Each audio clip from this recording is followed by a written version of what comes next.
We have some massive news coming out here regarding the Las Vegas Raiders superstar defensive tackle Christian Wilkins. Apparently, there's some serious concerns within the Las Vegas Raiders building that Christian Wilkins may actually miss some of this upcoming season. There's some serious concern that apparently his foot did not heal right after he had surgery. Just taking a step back, Christian Wilkins got hurt last year, and there was a report that he would come back last year. Had the Raiders been in playoff contention, he would have been able to kind of rehab it and get back on track. Now, obviously, the Raiders were knocked out of the playoffs pretty early. And with that, Christian Wilkins just took the rest of last season off to fully recover coming into this season. But now there's a report by Tony Pelini that he may not have actually fully recovered. And now the Raiders might actually be looking to potentially replace him. I want you guys to look at this report, and then we'll obviously talk about it as well. So, Sportskita is the website that Tony Pelini works for. He put out a lot of inside information in this article. If you guys want to check it out, I'll pin it down in the comments below. But he talked about the Raiders within this article as well. And he was talking specifically saying that assuming the Raiders cannot draft Ashton Jeanty, he's told it will come down to defensive tackle Mason Graham of Michigan or offensive tackle Armin Mendel of Missouri. And this is where it kind of gets interesting. He said, the state of the Raiders offensive line would seem to dictate Mendel as the pick, yet I'm told there is serious concern over a foot injury Christian Wilkins has been dealing with since last season. Wilkins underwent surgery to repair a Jones fracture he suffered in week 5 and was placed on injured reserve, missing the remainder of the season. He may need to have an additional procedure on the foot, and sources tell me Wilkins could miss a significant portion of the 2025 season. The concern may sway the decision in Graham's favor. So there you guys have it, right? Tony Pelini is basically saying that he had surgery last year for the Jones fracture, was placed on injured reserve, missed the season, and now he may have to have an additional procedure on the foot, and he could miss a portion of the 2025 NFL season. Now, this would absolutely be a huge blow for the Raiders. We know this season right here, the Raiders are going in to try to win, right? And part of the draft strategy that we have going into this draft, at least based off of what we've told and kind of what the Raiders have done up to this point, would indicate that the Raiders are going all in to win, right? Geno Smith, Maxx Crosby gets locked in, right? Malcolm Koonce, who, you could have potentially allowed to walk because you do have Tyree Wilson, who's, 7th overall pick just 2 years ago. You bring him back, right? You're bringing guys back, even if it's just for the short term, to try to go in and win potentially, right? And Christian Wilkins is a big part of that. The guy's making almost $30 million from a cap perspective. Without Christian Wilkins being out there at the current cap, that's just way too much money, in my opinion, to overcome for the Raiders to try to win this season. Right? Now, it doesn't tell us that it's guaranteed. This is the report. And another interesting thing is, some people have pointed it out that, hey, if Christian Wilkins was a full participant during the actual involuntary part, right, where we just had it, right, a couple days ago, there's images of Christian Wilkins. It doesn't even look like he had the foot wrap or anything like that. So the report here is kind of interesting. And I almost think, did something happen while he was actually out there? Like he was actually on the field, maybe running drills or whatever it was. Did something happen to the actual foot as he kind of got out there? Because based off some of the images that we do have, keep in mind, there's only 2 days that were actually covered by the media. The rest of the days were basically non-media days. Did something happen within that, right? And it's just interesting to think, because if Christian Wilkins does miss time, again, it really does hinder the Raiders' defensive line.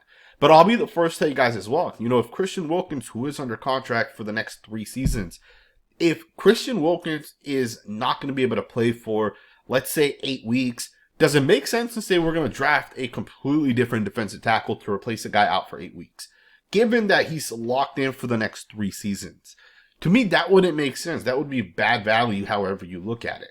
Now, I don't have anything against Mason Graham. I think he's a pretty good he's a pretty good pass rusher. Right? I do have areas of concern with his pass rush specifically. He's not as fine-tuned as someone like Elijah Cansey or Jalen Carter. But as a run defender, Mason Graham's one of the best run defenders, definitely in this class. And just generally speaking, he's been one of the better run defenders coming out of the draft. If the Raiders took him with the 6th overall pick, I personally would not love the pick, but I wouldn't hate it so much either. Especially if some of the other guys are off the board, right? Mendel, Jeanty are off the board. Graham does have a ton of upside and a ton of potential. Although today, I don't think he's a finished product. But again, development is a real thing.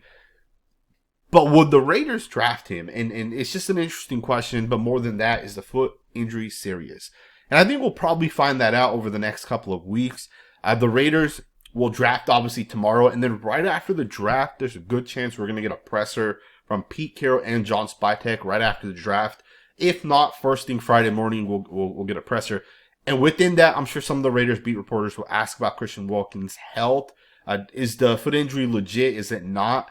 But again, Tony Pelini's not the type of guy just to make things up. And, this is a very, very specific thing as well, right? To say that he may need an additional procedure. I mean, that's very, very specific. To me, it would be hard for me to believe that this guy's completely making that up. Now, he may need an additional procedure. Does not mean he will have it. So we'll see if we can get some sort of update. We'll see what ends up happening. There's a lot of other information that I kind of want to just go over.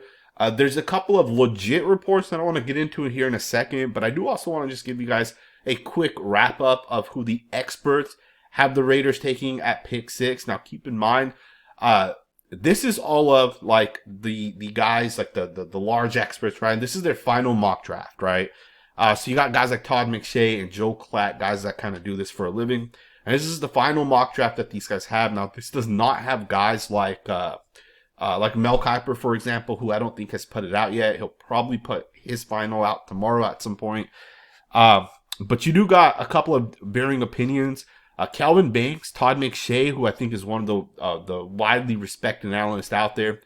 He thinks the Raiders should take Calvin Banks. And some people have been talking about this today on social media, specifically Twitter.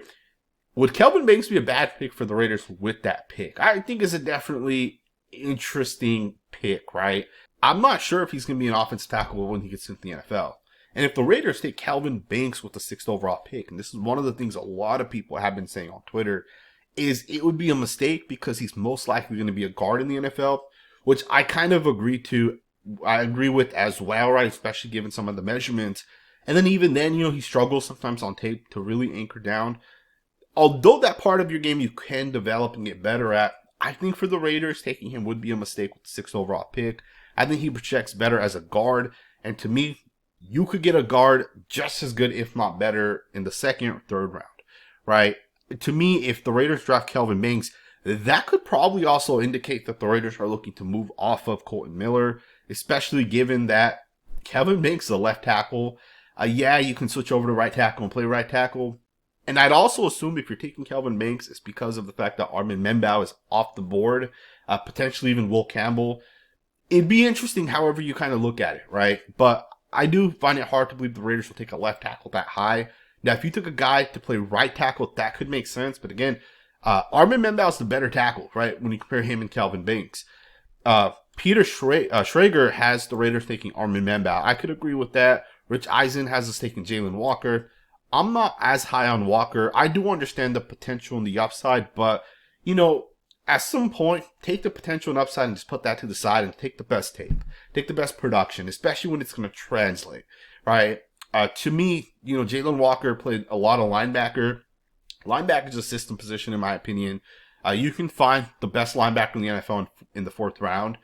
Usually, the best linebacker coming out in any given draft is not even the first linebacker taken. Sometimes it's like the 6th guy taken, right? It's actually rare that the first linebacker taken is going to be the best in any given class, right? I shouldn't use the word rare, but usually that's not what ends up happening. But because Jalen Walker does play linebacker, yeah, I understand he plays edge and there's some upside as an edge, but why not just take the guy with the best tape at the edge position? I know Abdul Carter might not be there, but there's a couple other guys as well, right? Now, unless you think Jalen Walker is a true linebacker, that could make sense, definitely, right? I could see the Raiders, deciding, hey, let's go forward. You kind of bring that Swiss Army knife type of player. That could make sense as well. And in that case, I could understand why you'd make that pick. Mason Graham is the pick, according to Joe Klatt. Definitely could see the Raiders taking a D-tackle, especially if the Christian Wilkins news is true. But I'll be honest with you guys as well. I don't even know if Mason Graham is going to be the first defensive tackle taken. Slick Rick, some of you guys know who he is, some of you don't. I'm not going to get too much into it, to be honest, but just trust me when I say this. Slick Rick has gained a massive following on Twitter just over the last year. Almost 25,000 followers in a year. It's because he's been putting out legit information before it happens. He put out T. Higgins and Jamar Chase have both signed contracts 3 days before it actually got announced. The other day, he put something out that ended up being true as well. And now he's saying that Walter Nolan is a dark horse candidate to be taken in the top 10 tomorrow night. I don't disagree with this at all. I watched tape, and I've already stated this about Walter Nolan as well. I think he could be the first D tackle taken, right? I've already stated that, and I'll state it again. I think Walter Nolan could be the first D tackle taken. There's just something about the shiftiness he has, the quickness out of his stance. There's one thing a D tackle cannot get better at, and it is the movement. You cannot get better. Now, you can improve like 1 or 2%, but, Jordan Davis, for example, will never move like Jalen Carter, right? You get a guy like Christian Wilkins even. He'll never move as well as a guy like koonce, right? Koonce is in like the top 1% for the movement out of his stance. And to me, you look at an offensive tackle, the biggest trait you need is movement. You look at a quarterback and you might say, hey, a quarterback has to be able to process coverages, right? And that might be the number one trait he needs. For a D tackle, the number one trait is going to be movement, in my opinion, right? Because you can learn the hand technique. You can get stronger. You can learn to play with better leverage. You can learn those things, but you can't learn movement, right? The way this guy moves is definitely impressive, especially compared to some of the other D tackles in this class. So Slick Rick is putting it out there that Walter Nolan may be the number one D tackle taken. But getting back to this here, I wouldn't be surprised if the Raiders think Mason Graham, given the Christian Wilkins news, is legit. Mike Mayock, former Raider general manager Mike Mayock, has the Raiders taking Ashton Jeanty. I'd definitely be on board with taking Ashton Jeanty, but I do also understand it's a running back. Running backs, yes, they have an absolute massive impact out there, right? They're, when you think about it, a running back's going to touch the ball 30% of the time, right? Especially if it's a guy like Ashton Jeanty, it might be a little bit higher than that. I understand from the value or from the production standpoint, a running back can have a lot of production, right? He can make a lot of plays, pick up a lot of yards any given season. But the thing is, the running back position generally doesn't last as long as other positions. The impact's not as long as other positions usually, right? We've seen multiple guys in the past. Nick Chubb had like 4 really, really good years, and then it's kind of just been average outside of that. Most people are not like Derrick Henry, for example, right? Derrick Henry's the exception. He's not the rule. Most running backs are, Melvin Gordon, for example, right? That's kind of how most running backs are. I love Ashton Jeanty. Wouldn't hate the pick, but there's other running backs that could also have 4 or 5 years of really, really, really elite production, and you can get those guys in the second or third round. The thing is you just have to put the investment into the right running back, right? Like Zamir White, for example, was a bad pick, right? Zamir White, they drafted because he had upside and potential. Just draft the running back with the best tape right now, and you'll have, you'll find success. You'll get 3, 4, or 5 really good years out of that guy, in my opinion. But that's kind of where the analysts have the Raiders taking. We'll see what ends up happening. Slick Rick did put 2 other reports out. These don't impact the Raiders directly, but they're kind of indirectly impacting the Raiders, especially if the Raiders decide to go down the route of what he's basically putting out there. He said something very interesting. So obviously he said it's a rumor, right? Rumors are flying around. He said, as a good friend has said, the Washington Commanders and the New York Giants have been in trade talks. It's not about Washington moving up to 3, but the Giants getting back into the first round to get in position so they can take a quarterback. So that's a very interesting report because, if Shedeur Sanders is there when the Raiders pick 38, when the Raiders come back around, and let's just say Shedeur Sanders is on the clock, or if he's on the board and the Raiders are on the clock, why would you not take him with pick 38? Right? The value in having a quarterback like that you can develop for 2 years is huge. All right, at pick 6, we can argue about Shedeur Sanders. Half of you will say take him, the other half will say don't take him. But at pick 38, I would absolutely take this guy. And I think the Giants might agree with that approach as well, right? The Giants, who have the 3rd overall pick, they will come in and say, hey, we'll take Abdul Carter, we'll take Travis Hunter, and we'll get one of the best players over the next 10 years, right, at whatever position they end up playing. And then in the second round or late in the first round, right, if we're able to trade up with the Commanders, we can come back and get that same quarterback that some people are saying we should take the 3rd overall pick. And that could make sense as well, right? There's a lot of teams that probably won't take a quarterback in this class. To me, that's in a strategy that could impact the Raiders, because what if the Raiders feel the same way about Shedeur Sanders or Jackson Dart or one of these other quarterbacks? What if the Raiders feel like, hey, we really, really like this quarterback, and yeah, we can wait until the 30th pick comes around, but you do also have to keep in mind, you don't get that 5th-year option if you take a quarterback in the second round, right? You only get that fifth-year option with the quarterback in the first round. And then there's a couple of other things that end up happening when you take quarterback in the first round and you end up tagging them. So taking a quarterback in the first round makes way more sense than not. And I think for the Raiders, it's one of those things where if you want a quarterback, you now know that the Giants are one of those teams that are already looking to trade back up into the first round. And because they reached out to the Commanders, that could tell you where you may need to reach out to, where you may need to get in front of. It's just something to kind of keep in mind as we kind of get into the draft. There's other teams that are also kind of looking to trade up potentially as well. The Bears, right? Another rumor by Slick Rick. The Bears have offered the 10th pick and their second round picks to the Giants to move up to 3. So the Bears have 2 second round picks. They have pick, I think, like 39 and pick 40 or 41. So they have 2 picks right after the Raiders pick. Within the next 5 picks, they hold 2 of those. And apparently they're trying to trade the 10th and those 2 picks and move all the way up to number 3. Now, initially, I retweeted this tweet saying that I think the Bears are trying to move up to draft Ashton Jeanty or Armin Membaugh. Right? They're trying to get in front of the Raiders, and they're trying to potentially get one of those 2 guys. We heard about how Ben Johnson feels about Ashton Jeanty, but Slick Rick actually clarified that. He said, way down here, he says, just for clarification, the Bears would want to stay in round 1 if they move down. They would be asking for a swap with additional compensation, and he also put it out here somewhere. I don't know where it went, but he did clarify somewhere. He said, here it is. He said the Bears would want Carter at 3, not Jeanty. So he is saying that it's not to move up for Ashton Jeanty. He's saying it's to move up for Abdul Carter, which that definitely could be interesting. So the Bears keep calling and the Giants keep saying no. If the Bears can't move up, they're looking for a first rounder to move off of 10. So it does seem like there's a lot of teams that are looking to move back. There's a couple teams that don't want to move up. And it does seem like to me that, there are teams that would rather jump up to get the Abdul Carter or the Travis Hunter in this class. For the Bears, it definitely makes sense for them to say, hey, we need to get, Travis Hunter or Abdul Carter, because at pick 10, the player that the Bears are going to end up getting when that pick comes around, that player is not going to be anywhere near Abdul Carter or Travis Hunter. In fact, the Bears feel like, hey, the guys we can get in the second round, those guys might not be anywhere near the caliber of Travis Hunter or Ashton Jeanty. And here's the interesting thing about all this, right? So let's say the Bears do end up moving up and they do end up drafting one of those 2 guys. For the next 10 years, they're going to have a solid, whatever player they take for the next 10 years. For the Giants, they'd essentially be trading back to 10, and they might be able to get a quarterback at that point as well. So that's just another thing the Raiders are going to have to keep in mind as we kind of go forward. We're getting reports that there's so many teams that are looking to move all over the board. There's multiple teams that want to move back. Apparently the Raiders are one of those teams as well.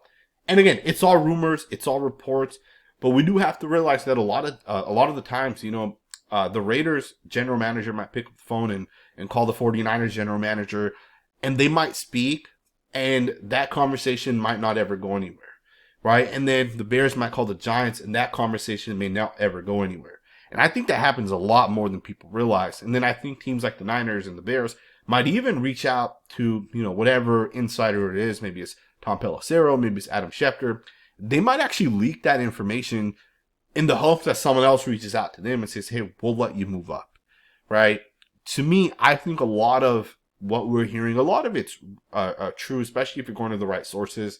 I think Slick Rick is easily one of the best insiders out there, given the fact that he's put out things that have happened, 3-4 days in advance, multiple times. And I could go through this guy's tweets. Now, they're not all 100% right. He has gotten some things wrong, but I think chances are whenever he's wrong, it's because two people have talked, maybe they've come close to an agreement, and then it breaks up at the last moment, right? And again, I think all that kind of happens in the NFL. It's just interesting, man. We got the draft coming up tomorrow, right? And for the Raiders, final thing we're going to talk about, the Raiders, apparently Tom Brady is reportedly very much involved in the Raiders' decision on the number 6 NFL draft pick, right? Todd McShay put this out there. This isn't surprising to us Raider fans, but this started trending a little bit on Twitter. People are like, man, Tom Brady's, not only working for Fox, but he's involved with the Raiders. He's an owner. And, people don't realize, like, Tom Brady does have a huge impact on the Raiders, right? Tom Brady is definitely in with Mark Davis right now. And it's very, very clear to me that what the Raiders have done up to this point, right, where you're bringing in Geno Smith, you're bringing in Pete Carroll, when you're firing a general manager that had a lot of success and you're replacing him with the general manager that Tom Brady has worked with, and some people even think the general manager that Tom Brady can partly control in John Spytek, you know Tom Brady's involved, right? But more than that, like, the Raiders are building on the right path. And we'll find out tomorrow what ends up happening. Some of you guys have asked if I'm going to go live during the draft. I will not be live during the draft, but I will have videos coming, within, as soon as the Raiders make the pick, I'll have a video out within the 20-minute span talking about that player. I may go live after the pick actually ends up happening. Who knows, right? Things can always change, but the thing with going live is, each pick is like 7, 8, 9, 10 minutes, right? I think it's 10 minutes to be exact. By the time the Raiders pick, I'm like an hour into it. I'm tired, So we'll see. I might go live after the pick, but before the pick, I probably won't be live. I will be posting things on Twitter, so if you guys don't follow me on Twitter, go check that out. I may do a live tomorrow morning, though, right, just as like a draft if you guys have questions. I might end up scheduling that for like 12:30 or 1 tomorrow Pacific Standard Time. So we'll see what ends up happening. Let me know what you guys think in the comments below. Thumbs up, subscribe. Tomorrow, man, team's going to look a lot different. See you guys next time with another video.